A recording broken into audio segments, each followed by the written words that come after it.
Hello दोस्तों, स्वागत है दोस्तों हमारे यूट्यूब चैनल पर आप लोगों का दोस्तों। तो दोस्तों इस बार मैं आप लोगों के लिए दोस्तों टीसीएस के द्वारा पूछे गए प्रश्न लाया हूँ। और दोस्तों ये प्रश्न दोस्तों आप लोगों के लिए दोस्तों बहुत लाभदायक होंगे। तो दोस्तों अब देर ना करते हुए शुरुआत करते हैं दोस्तों और लेते हैं पहला क्वेश्चन। पहला क्वेश्चन है, निम्न में से कौन सा त्योहार उड़ीसा में मनाया जाता है। तो दोस्तों आप लोगों को दोस्तों आंसर तो दिख रहा होगा। इसका आंसर है दोस्तों बाली तृतीय। तो दोस्तों चलो बाली तृतीय के बारे में थोड़ा कुछ जानते हैं। तो दोस्तों इस दिन विवाहित महिलाएं उपवास रखती हैं और दोस्तों भगवान शिव और देवी पार्वती की पूजा करती हैं। बाली तृतीय अगस्त दिसंबर के महीने में मनाया जाता है।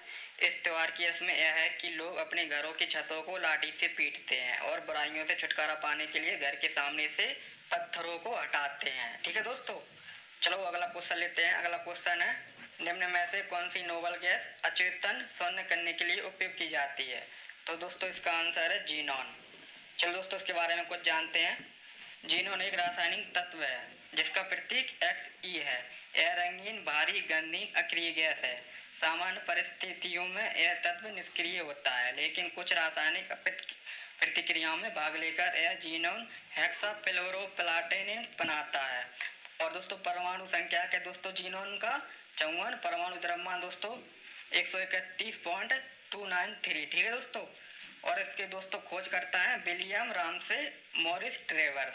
और दोस्तों इसकी खोज हुई थी 1898 में। चलो अगला क्वेश्चन लेते हैं। अगला क्वेश्चन है, निम्न में से कौन सा नृत्य गोवा का लोक नृत्य है। इसका आंसर है फुगड़ी।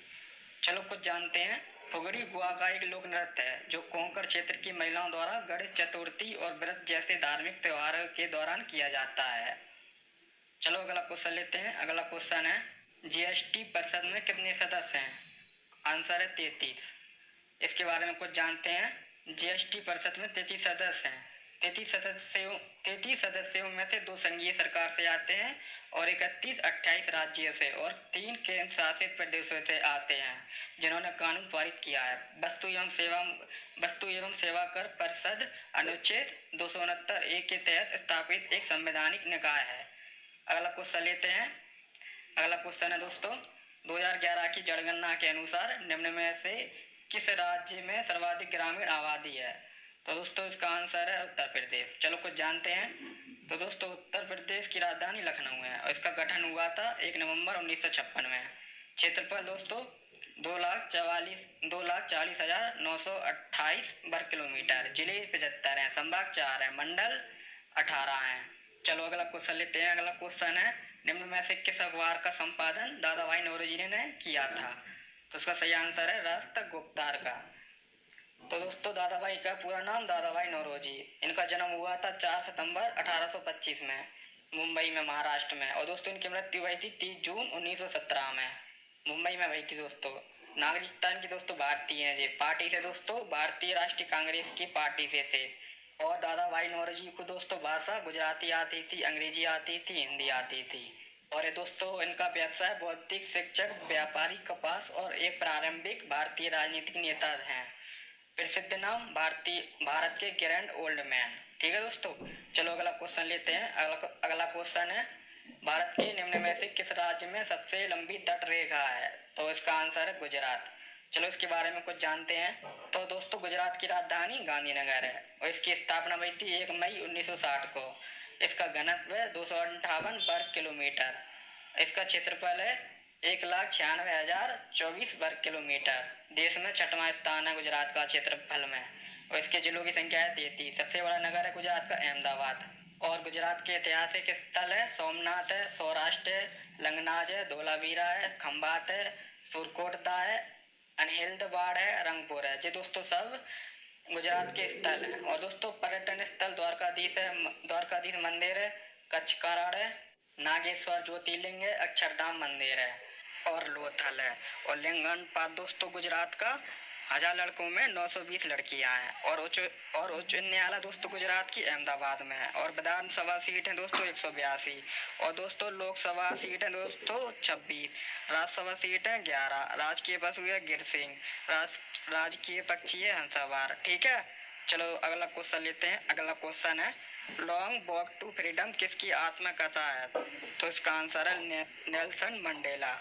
चलो इसके बारे में कुछ जानते हैं।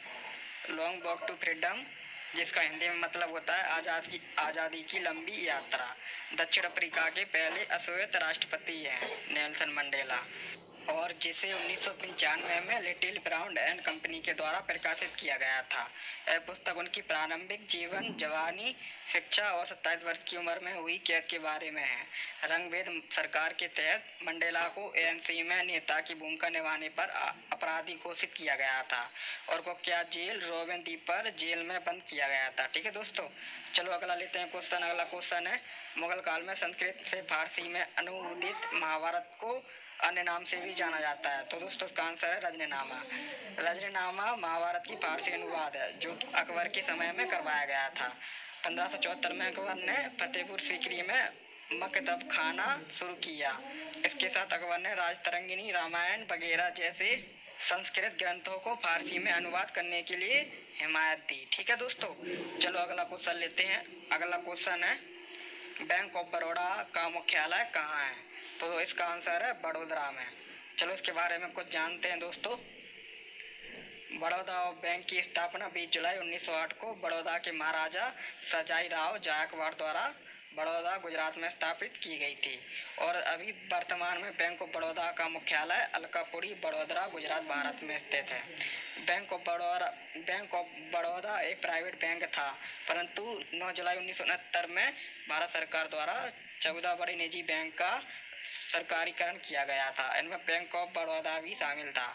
यानी 19 जुलाई 1969 से बैंक ऑफ बड़ौदा भारत सरकार के नियंत्रण में है और सरकारी बैंक के रूप में लोगों को अपनी बैंकिंग सेवा प्रदान कर रहा है। चलो अगला क्वेश्चन लेते हैं। अगला क्वेश्चन है, निम्न में से कौन सी पुस्तक चेतन भगत द्वारा लिखित नहीं है? तो इसका सही आंसर है दोस्तों वाइज एंड अंडरवाइज। चलो इसके बारे में कुछ जानते हैं। तो दोस्तों चेतन भगत का जन्म 22 अप्रैल 1974 को दिल्ली के एक पंजाबी परिवार में हुआ था। उनके पिता एक आर्मी ऑफिसर थे और उनकी माता कृषि विभाग की सरकारी कर्मचारी थी। 1998 में उन्होंने तमिलनाडु की रहने वाली अनुषा सूर्यनारायण से शादी की और उनके 2 बच्चे हैं। और दोस्तों चेतन भगत सर्वाधिक बिकने वाली उपन्यासों के लेखक हैं, जिनमें दोस्तों 5.7 जो 2004 में प्रकाशित हुई थी, और one night the call center, the 3 mistake of my life, 2 states, revolution, what young India wants, आप गर्लफ्रेंड और मेकिंग इंडिया ओसम शामिल हैं। ये सभी किताबें बाजार में आते ही प्रसिद्धि के 7वें आसमान छूने लगी, और उनकी किताबों में से 4 पर तो बॉलीवुड फिल्म भी बनाई गई हैं, जिनमें हैं दोस्तों 3 इडियट्स, काईपोचे, 2 स्टेट्स और हेलो। ठीक है दोस्तों, चलो दोस्तों अगला क्वेश्चन लेते हैं। अगला क्वेश्चन है, निम्न में से पूर्वी घाट की सबसे ऊंची चोटी है? तो उसका सही आंसर है महेंद्रगिरी। चलो इसके बारे में कुछ जानते हैं। तो महेंद्रगिरी भारत के उड़ीसा राज्य के गजपति जिले में पूर्वी घाट का एक 1501 मीटर ऊंचा पर्वत है। ठीक है दोस्तों, इस ऐतिहासिक पर्वत का रामायण में उल्लेख है। यह कोरापुट जिले के देवमाली पर्वत के बाद उड़ीसा का दूसरा ऊंचा पहाड़ है। चलो अगला लेते हैं क्वेश्चन। अगला क्वेश्चन है, निम्न में से किस नदी पर नागार्जुन सागर बांध स्थित है? तो दोस्तों इसका सही आंसर है कृष्णा नदी। चलो इसके बारे में कुछ जानते हैं। कृष्णा भारत में बहने वाली एक नदी है। यह पश्चिमी घाट के पर्वत महाबलेश्वर से निकलती है। इसकी लंबाई 1400 किलोमीटर है। यह दक्षिण पूर्व राज्य महाराष्ट्र, कर्नाटक, तेलंगाना, आंध्र प्रदेश में बहती हुई बंगाल की खाड़ी में जाकर मिल गिरती है। और कृष्णा नदी की उपनदियां कोड़ाली, बेड़ना, कोयना, पंचगंगा, दूधगंगा, तुंगभद्रा, घटप्रभा, मलप्रभा, मूसी और भीमा है। और कृष्णा नदी के किनारे विजयवाड़ा एवं मूसी नदी के किनारे हैदराबाद स्थित है। ठीक है दोस्तों, और दोस्तों कृष्णा नदी बहुत बड़ा डेल्टा भी बनाती है। तो चलो अगला क्वेश्चन लेते हैं। अगला क्वेश्चन है, लाला लाजपत राय निम्न में से किस बैंक के संस्थापक थे? तो इसका सही आंसर है दोस्तों पंजाब नेशनल बैंक। चलो इसके बारे में कुछ जानते हैं। तो दोस्तों पंजाब नेशनल बैंक भारत के प्रमुख पुराने बैंकों में से एक है। यह एक अनुसूचित बैंक भी है। इसको दोस्तों पीएनबी नाम से भी जाना जाता है। इसकी स्थापना 12 अप्रैल 1895 में हुई थी। इसका राष्ट्रीयकरण जुलाई 1969 में हुआ था। इसके संस्थापक लाला लाजपत राय हैं। इसका मुख्यालय नई दिल्ली में है। चलो अब अगला क्वेश्चन लेते हैं। अगला क्वेश्चन है, गुरु शिखर निम्नलिखित पर्वत श्रृंखलाओं में से किसका सर्वोच्च शिखर है? तो उसका सही आंसर है अरावली पर्वत श्रृंखला। अरावली भारत के पश्चिमी भाग राजस्थान में स्थित एक पर्वतमाला है, जिसे राजस्थान में अड़ावाला पर्वत के नाम से भी जाना जाता है। भारत की भौगोलिक संरचना में अरावली प्राचीनतम पर्वत श्रेणी है जो गोंडवाना लैंड का अस्तित्व है। यह संसार की सबसे प्राचीन पर्वत श्रृंखला है जो राजस्थान को उत्तर से दक्षिण दो भागों में बांटती है। अरावली का सर्वोच्च पर्वत शिखर सिरोही जिले में गुरु शिखर है जो राजस्थान की सबसे ऊंची चोटी है। अरावली पर्वतमाला के आसपास सदियों से भील जनजाति निवास करती है। चलो अगला क्वेश्चन लेते हैं। अगला क्वेश्चन है, निम्न में से किसने चार मीनार बनवाई थी? तो इसका आंसर है कुली कुतुब शाह। चलो उसके बारे में कुछ जानते हैं। सुल्तान मोहम्मद कुली कुतुब शाह ने कुतुब शाही वंश के 5वें शासक ने 1551 ईस्वी में चार मीनार का निर्माण किया। गोलकुंडा से हैदराबाद में अपनी राजधानी को स्थानांतरित करने के बाद दोस्तों उन्होंने खुशी के मौसम में चार मीनार का निर्माण किया था। चलो अगला लेते हैं क्वेश्चन। अगला क्वेश्चन है, प्रणति नायक किस खेल से संबंध है? तो दोस्तों इसका सही आंसर है जिम्नास्टिक से। जिम्नास्टिक से संबंधित है दोस्तों और इनका वजन है 47 किलोग्राम। रिकॉर्ड इनके नाम है दोस्तों। एशियाई चैंपियनशिप में उन्होंने कांस्य पदक जीता था। व्यक्तिगत इनका जन्म हुआ था दोस्तों 6 अप्रैल 1995 में। इनका जन्म स्थान है दोस्तों झारग्राम, पश्चिम बंगाल में। ठीक है, चलो अगला क्वेश्चन लेते हैं। अगला क्वेश्चन है, जगोई नृत्य किस राज्य का नृत्य है? तो इसका सही आंसर है मणिपुर। चलो इसके बारे में कुछ जानते हैं। जगोई मणिपुर का शास्त्रीय नृत्य है। इस शास्त्रीय नृत्य के रूप को मणिपुर नृत्य के रूप में भी जाना जाता है। यह लोकप्रिय रूप में हिंदू वैष्णववाद के अपने विषयों के लिए जाना जाता है जो रासलीला के उत्कृष्ट प्रदर्शन को दिखाता है। यह शक्तिवाद, शैव और उमंग लाई जैसे आदिवासी देवताओं से संबंधित विषयों पर प्रदर्शित किया जाता है। मणिपुरी नृत्य के लिए स्वर संगीत एक वाद्य यंत्र से आता है जिसे पुंग कहा जाता है। चलो अगला क्वेश्चन लेते हैं। अगला क्वेश्चन है, द्रोणाचार्य पुरस्कार किस क्षेत्र से संबंधित है? तो उसका सही आंसर है खेल। चलो इसके बारे में कुछ जानते हैं। तो दोस्तों द्रोणाचार्य पुरस्कार आधिकारिक तौर पर खेल और खेलों में उत्कृष्ट कोचों के लिए द्रोणाचार्य पुरस्कार के रूप में जाना जाता है। भारत गणराज्य के खेल कोचिंग सम्मान है। यह पुरस्कार द्रोण के नाम पर रखा गया है जिसे अक्सर द्रोणाचार्य या गुरु द्रोण कहा जाता है जो कि प्राचीन भारत के संस्कृत महाकाव्य महाभारत का एक पात्र है। तो दोस्तों गुरु द्रोणाचार्य पुरस्कार की स्थापना हुई थी 1985 में। इसका प्रथम अलंकरण हुआ था 1985 में। ये भारत सरकार द्वारा दिया जाता है और नगद पुरस्कार 15 लाख दिया जाता है। और दोस्तों द्रोणाचार्य पुरस्कार प्राप्त करने वाले प्रथम भारतीय दोस्तों बालाचंद्र भास्कर भागवत और ओम प्रकाश भारद्वाज और O.M. नंबियार थे। ठीक है दोस्तों, याद रखना। चलो अगला क्वेश्चन लेते हैं। अगला क्वेश्चन है, मोहनजोदड़ो किस नदी की तट पर स्थित है? तो इसका सही आंसर है सिंधु नदी। तो चलो जानते हैं, सिंधु नदी एशिया की सबसे लंबी नदियों में से एक है। यह पाकिस्तान, भारत, चीन के माध्यम से बहती है। सिंधु नदी का उद्गम स्थल तिब्बत के मानसरोवर के निकट है। इस नदी की लंबाई 3610 किलोमीटर है। यहाँ से यह नदी तिब्बत और कश्मीर के बीच बहती है। नंगा पर्वत के उत्तरी भाग से घूमकर दक्षिण पश्चिम में पाकिस्तान के बीच से गुजरती है और फिर जाकर अरब सागर में मिलती है। इस नदी का ज्यादातर अंश पाकिस्तान में प्रवाहित होता है। यह पाकिस्तान की सबसे लंबी नदी और राष्ट्रीय नदी है। सिंधु की 5 उपनदियां हैं। इनके नाम है वितस्ता, चंद्रभागा, इरावती, बिपाशा एवं सतलुज। याद रखना दोस्तों, पूछते हैं हमेशा। इनमें सतलुज सबसे बड़ी उपनदी है। सतलुज नदी पर बना बांका नागल बांध के द्वारा सिंचाई एवं विद्युत परियोजना को बहुत सहायता मिली है। चलो अगला क्वेश्चन लेते हैं। अगला क्वेश्चन है, राष्ट्रवादी कांग्रेस पार्टी का गठन किस वर्ष किया गया था? तो उसका सही आंसर है 1999 में। राष्ट्रवादी कांग्रेस पार्टी एनसीपी का गठन 10 जून 1999 को शरद पवार, पीए संगमा और तारिक अनवर द्वारा 20 मई 1999 को भारतीय राष्ट्रीय कांग्रेस से निष्कासित किए जाने के बाद पार्टी का नेतृत्व करने के लिए इटली में जन्मी सोनिया गांधी के अधिकार पर विवाद के लिए किया गया था।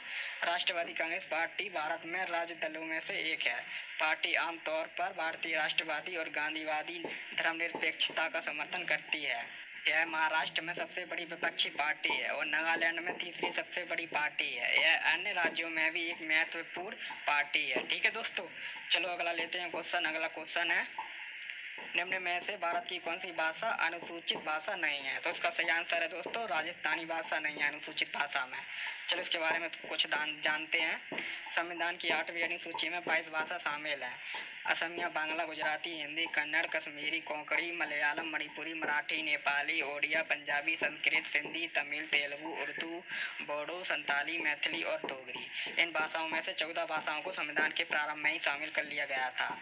वर्ष 1967 में सिंधी भाषा को 21वीं संविधान संशोधन अधिनियम द्वारा 8वीं अनुसूची में शामिल किया गया था।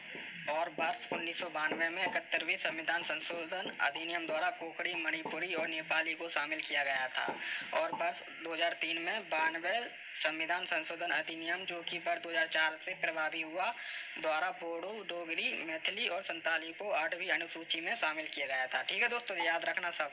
चलो अगला लेते हैं क्वेश्चन। अगला क्वेश्चन है, मानव शरीर में प्रवेश करने वाले कीटाणुओं के खिलाफ रक्त का कौन सा घटक लड़ता है? तो इसका आंसर है दोस्तों सफेद रक्त कणिकाएं, सफेद रक्त कोशिकाएं। चलो इसके बारे में कुछ जानते हैं। सब श्वेत रक्त कोशिकाएं, जिन्हें दोस्तों WBC भी कहते हैं, शरीर की संक्रामक रोगों और बाह्य पदार्थों से रक्षा करने वाली कोशिकाएं हैं। लेकिन इन सभी की उत्पत्ति और उत्पादन अस्थि मज्जा की एक मल्टीपोटेंट हेमेटोपोएटिक स्टेम सेल से होता है। ल्यूकोसाइट पूरे शरीर में पाई जाती है, जिसमें रक्त और लसिका प्रणाली शामिल है। इनका निर्माण अस्थि मज्जा में होता है। इसे शरीर का सिपाही के नाम से भी जाना जाता है। ये एंटीजन और एंटीबॉडी का निर्माण करती है, जो प्रतिरक्षा तंत्र में भाग लेती है। एक बार बनी हुई एंटीबॉडी जीवन भर नष्ट नहीं होती है। श्वेत रक्त कोशिकाओं का अपने स्तर से बहुत अधिक बनना ल्यूकेमिया कहलाता है, जिसे हम ब्लड कैंसर भी कह सकते हैं। ठीक है दोस्तों, चलो अगला लेते हैं क्वेश्चन। अगला क्वेश्चन है, घाघरा और सोन नदी किसकी सहायक नदियां हैं? तो दोस्तों इसका सही आंसर है गंगा नदी की सहायक नदियां हैं। चलो इसके बारे में कुछ जानते हैं।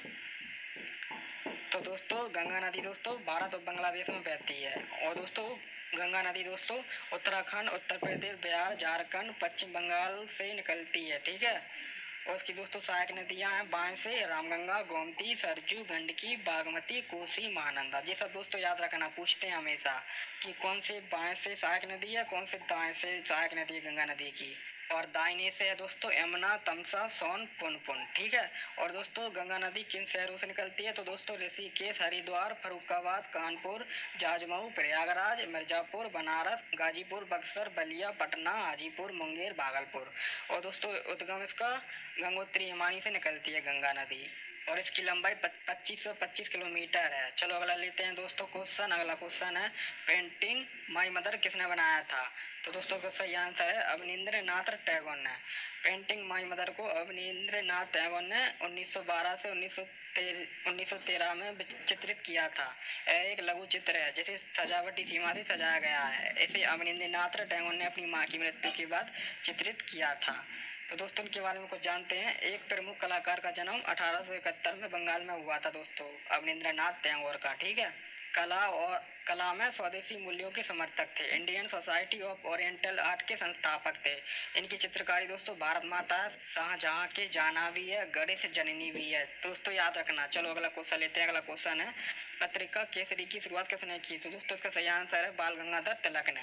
चलो इसके बारे में कुछ जानते हैं। तो दोस्तों बाल गंगाधर तिलक केसरी नामक मराठी समाचार पत्र के संपादक थे। केसरी को भारतीय स्वतंत्रता आंदोलन के एक प्रमुख नेता लोकमान्य बाल गंगाधर तिलक ने 1881 में स्थापित किया गया था। यह भारतीय राष्ट्रीय स्वतंत्रता आंदोलन के प्रवक्ता के रूप में प्रयोग किया गया था। चलो अगला क्वेश्चन लेते हैं। अगला क्वेश्चन है, पुरातात्विक स्थल इनाम गांव कहाँ स्थित है? तो दोस्तों इसका सही आंसर है महाराष्ट्र। इनाम गांव महाराष्ट्र पश्चिमी भारत में स्थित हड़प्पा के बाद का कृषि प्रधान गांव और पुरातात्विक स्थल है। यह घोर नदी पर एक स्थल है, जो भीमा की एक सहायक नदी है। 3600 से 2700 वर्ष पहले यह आबाद था। कभी कभी घरों के भीतर दफन किया जाता था। पात्र जिनमें भोजन और पानी रखकर मृतकों के साथ रखा जाता था। इनाम गांव दक्कन क्षेत्र के साथ साथ भारत के सबसे गहन और बड़ी पैमाने पर उत्खनन और अच्छी तरह से पुनर्निर्मित ताम्रपाषाण स्थलों में से एक है। चलो दोस्तों अगला क्वेश्चन लेते हैं। अगला क्वेश्चन है, भारत के केंद्रीय बजट और रेलवे बजट का किस वर्ष में विलय किया गया था? तो दोस्तों इसका सही आंसर है 2016। भारत सरकार ने 31 सितंबर 2016 को आम बजट के साथ रेल बजट के विलय को मंजूरी दी। 1 फरवरी 2017 को पहला संयुक्त बजट संसद में पेश किया गया। रेलवे के लिए अलग बजट की प्रथा 1924 में शुरू हुई थी। यह एक वर्ष समिति की सिफारिश पर किया गया था। उस समय रेल बजट कुल बजट का लगभग 84% था, इसलिए इसे आम बजट से अलग करने की सिफारिश की गई थी। लेकिन समय के साथ अन्य मंत्रालयों का बजट भी बढ़ने लगा, उनमें से कुछ ने तो रेलवे के बजट को भी पीछे छोड़ दिया। 2016 में रेल बजट कुल बजट का लगभग 15% हो गया, इसलिए इसे आम बजट के साथ मिलाने का विचार केंद्र सरकार द्वारा 2016 में प्रस्तावित किया गया। ठीक है दोस्तों। चलो दोस्तों अगला लेते हैं। अगला क्वेश्चन है, माउंट मकालू पर सफलतापूर्वक चढ़ने वाली पहली भारतीय महिला कौन है? तो दोस्तों इसका सही आंसर है प्रियंका मोहिते। चलो इसके बारे में कुछ जानते हैं। मकालू पर्वत दोस्तों एवरेस्ट, K2, कचनजंगा और त्योसे के बाद विश्व की 5वीं सबसे ऊंचा शिखर है। यह एवरेस्ट से 20 किलोमीटर दक्षिण पूर्व में स्थित है। यह एक अलग थलग शिखर है जो एक चारमुखी पिरामिड के समान दक्षिण पूर्व में स्थित है। महाकालू नाम संस्कृत शब्द महाकाल से लिया गया, जो हिंदू देवता शिव का एक नाम है। ठीक है दोस्तों, चलो अगला क्वेश्चन लेते हैं। अगला क्वेश्चन है, ओलंपिक रिंग में निम्न में से कौन सा रंग नहीं है? तो दोस्तों इसका सही आंसर है गुलाबी रंग नहीं है दोस्तों ओलंपिक रिंग का। चलो इसके बारे में कुछ जानते हैं। ओलंपिक के प्रतीक के रूप में उपयोग में ली जाने वाली इन 5 रिंगों के अलग अलग रंगों का महत्व भी अलग अलग है। ओलंपिक के इन 5 रंग को पेरे डी कुबर्तीन ने बनाया था। पेरे डी कुबर्तीन को ओलंपिक खेलों के सह संस्थापक के नाम से भी जाना जाता है। इन पांच रिंग का डिजाइन वर्ष 1912 में किया गया था। हालांकि इन्हें सार्वजनिक रूप से 1913 में स्वीकार किया गया। इनमें नीला रंग दोस्तों यूरोप को दर्शाता है, पीला रंग एशिया को दर्शाता है, काला रंग अफ्रीका को, हरा रंग ऑस्ट्रेलिया को और लाल रंग अमेरिका का दर्शाता है। ठीक है दोस्तों, अफ्रीका को काला इसलिए समझा जाता है क्योंकि यह पिछड़ा और गरीब महाद्वीप है। ठीक है दोस्तों, चलो दोस्तों अगला क्वेश्चन लेते हैं। अगला क्वेश्चन है, नील नदी किस देश में बहने वाली नदी नहीं है? तो दोस्तों इसका सही आंसर है अल्जीरिया में देश में नहीं बहती नील नदी। नील उत्तर पूर्वी अफ्रीका में एक प्रमुख उत्तर की ओर बहती नदी है। इसे आमतौर पर विश्व की सबसे लंबी नदी माना जाता है। 6,853 किलोमीटर की लंबाई के साथ नील नदी एक अंतर्राष्ट्रीय नदी है क्योंकि इसके जल निकासी बेसिन में 11 देश आते हैं। वे देश हैं Tanzania, Uganda, Rwanda, Burundi, Congo, लोकतांत्रिक गणराज्य केन्या, इथियोपिया, इरिट्रिया, दक्षिण सूडान, रिपब्लिक ऑफ सूडान और मिस्र है। ठीक है दोस्तों, विशेष रूप से नील मिस्र और सूडान का प्राथमिक जल स्रोत है। नील नदी में से 2 प्रमुख सहायक नदियां हैं, व्हाइट नील और ब्लू नील। व्हाइट नील को हेडवाटर और नील की प्राथमिकता धारा माना जाता है। दोस्तों ये सब याद रखना पॉइंट। ठीक है, चलो अगला क्वेश्चन लेते हैं। अगला क्वेश्चन है, गोइंडी राष्ट्रीय उद्यान कहाँ स्थित है? तो दोस्तों इसका सही आंसर है तमिलनाडु में स्थित है। चलो इसके बारे में कुछ जानते हैं। गोइंडी राष्ट्रीय उद्यान तमिलनाडु का एक संरक्षित क्षेत्र है जो चेन्नई में स्थित है। यह भारत का 8वां सबसे छोटा राष्ट्रीय उद्यान है। यह स्तनधारियों की 14 से अधिक प्रजातियां हैं, जिनमें ब्लैक बक, चीतल या चित्तीदार हिरण, सियार, छोटे भारतीय कीवेट, सामान्य पाम कीवेट आदि शामिल हैं। ठीक है दोस्तों, चलो अगला लेते हैं क्वेश्चन। अगला क्वेश्चन है, नेशनल इंडियन कांग्रेस की स्थापना किस भारतीय ने की थी? तो दोस्तों इसका सही आंसर है महात्मा गांधी जी ने। 1894 में महात्मा गांधी जी ने नेशनल इंडियन कांग्रेस की स्थापना की थी। नेशनल इंडियन कांग्रेस दक्षिण अफ्रीका में भारतीय द्वारा किए जा रहे भेदभाव से लड़ने के लिए एक संगठन था। गांधी कांग्रेस के पहले मानव सचिव थे। यह संगठन न केवल भारतीयों बल्कि अफ्रीकी निवासियों द्वारा किए जा रहे भेदभाव के कारण कई अहिंसक विरोध की नेतृत्व करने के लिए आगे बढ़ा। ठीक है दोस्तों, ये सब याद रखना। चलो दोस्तों अगला क्वेश्चन लेते हैं। अगला क्वेश्चन है, भारतीय मौद्रिक नीति समिति में कितने सदस्य होते हैं? तो दोस्तों इसका सही आंसर है 6। चलो जानते हैं कुछ इसके बारे में। आरबीआई की मौद्रिक नीति समिति में 6 सदस्य होते हैं, जिनमें से 3 आरबीआई से हैं और 3 केंद्र सरकार द्वारा नियुक्त किए जाते हैं। केंद्र सरकार द्वारा नियुक्त मौद्रिक नीति समिति के सदस्य 4 वर्ष की अवधि के लिए पदभार संभालेंगे। चलो अगला क्वेश्चन लेते हैं। अगला क्वेश्चन है, निम्न में से कौन सा युग्म सही नहीं है? तो दोस्तों उसका युग्म बैसाखी त्योहार उत्तर प्रदेश का नहीं है, ये सही नहीं है। बैसाखी दोस्तों हर साल पंजाब में 13 या 14 अप्रैल को मनाया जाने वाला फसल त्योहार है और यह सिख समुदाय के खालसा पंथ के जन्म का प्रतीक है। बैसाखी सर्दियों की फसल का त्योहार है। नए वसंत की शुरुआत को चिन्हित करने के लिए बहुत उत्साह के साथ मनाया जाता है और हिंदुस्तान के नए साल के रूप में ज्यादातर भारत में मनाया जाता है। यह भारत में फसल के मौसम का अंत का प्रतीक है, जो किसानों के लिए समृद्धि का समय है। बैसाखी पंजाब और हरियाणा के लिए विशेष रूप से महत्वपूर्ण है क्योंकि बड़ी सिख आबादी जो इस त्योहार को बहुत अधिक ऊर्जा और जोश के साथ मनाती है। बैसाखी का त्योहार सिख कैलेंडर के अनुसार बैसाख महीने के पहले दिन पड़ता है। बैसाखी पंजाबी नववर्ष का भी प्रतीक है। ठीक है दोस्तों, चलो अगला क्वेश्चन लेते हैं। तो अगला क्वेश्चन है, रण उत्सव किस राज्य में मनाया जाता है? तो दोस्तों उसका सही आंसर है गुजरात में। ठीक है, चलो इसके बारे में कुछ जानते हैं। तो गुजरात सरकार के द्वारा कच्छ में हर वर्ष 3 महीने तक चलने वाला रणोत्सव बड़े हर्षोल्लास के साथ मनाया जाता है, जो 1 नवंबर से 20 फरवरी तक चलता है। और इस उत्सव में भारत से ही नहीं बल्कि विदेश से भी लोग घूमने के लिए आते हैं। इस दौरान यहाँ कुंभ मेले की तरह पर्यटकों की भीड़ इकट्ठा होती है। ठीक है, चलो अगला लेते हैं। अगला क्वेश्चन है, यूनेस्को द्वारा किस शहर को सिटी ऑफ म्यूजिक घोषित किया गया है? तो दोस्तों इसका सही आंसर है वाराणसी। तो दोस्तों वाराणसी को 2015 में यूनेस्को द्वारा संगीत का शहर के रूप में मान्यता दी गई थी। इसे यूनेस्को की उत्कृष्टता के क्षेत्र योजना के तहत संगीत श्रेणी में चुना गया था। उत्कृष्टता के क्षेत्र के अंतर्गत आने वाली श्रेणियों में दोस्तों पाक कला है, मीडिया कला है, डिजाइन है, संगीत है, फिल्म है, शिल्प और लोक कला है और साहित्य शामिल है। अन्य शहर दोस्तों जो संगीत के शहर का एक हिस्सा है उनके नाम है बोलोगना है, सेविले है, बोगोटो है, प्रज्वलित है, हमामास है, गेंट है, मैनहेम है, हनोवर है और ग्लासगो शहर शामिल हैं दोस्तों। ठीक है, ये सब याद रखना दोस्तों शहर। चलो दोस्तों अगला क्वेश्चन लेते हैं। अगला क्वेश्चन है, निम्न में से किस नृत्य में महिला तोते की भांति नृत्य करती हैं?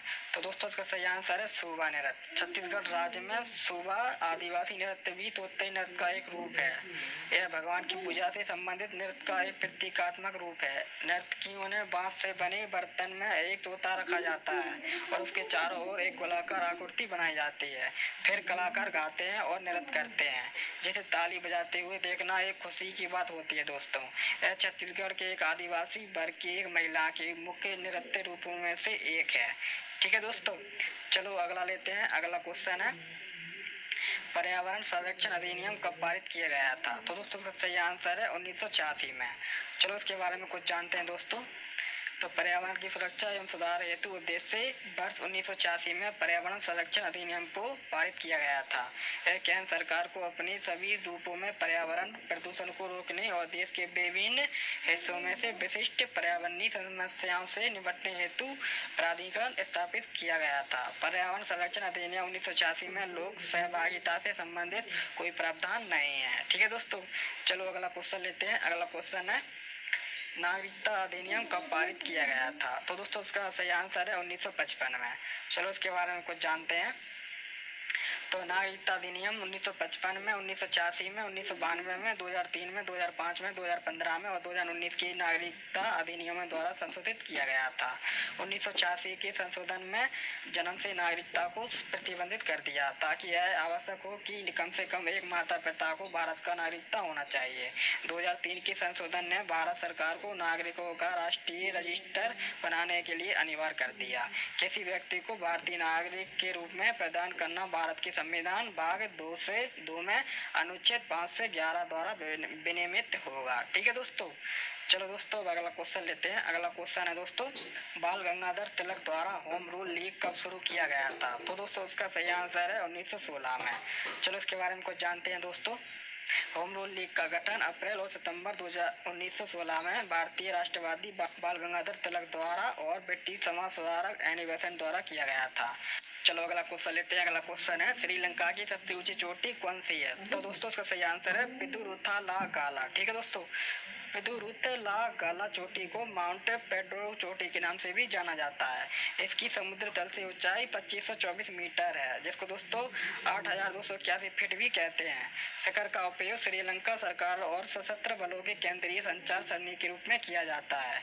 यह देश के रडार सिस्टम में एक महत्वपूर्ण बिंदु के रूप में जाना जाता है। चलो और पॉइंट देखते हैं दोस्तों। तो अकाकाबू रजी म्यांमार की सबसे ऊंची पर्वत चोटी है। ठीक है दोस्तों, और कांगगर पंजुम भूटान की सबसे ऊंची पर्वत चोटी है और माउंट एवरेस्ट नेपाल की सबसे ऊंची पर्वत चोटी है। ये दोस्तों सब पॉइंट याद रखना। अगला क्वेश्चन है, किस महल को डच पैलेस के रूप में जाना जाता है? तो दोस्तों इसका सही आंसर है मट्टनचेरी महल को डच पैलेस के रूप में जाना जाता है।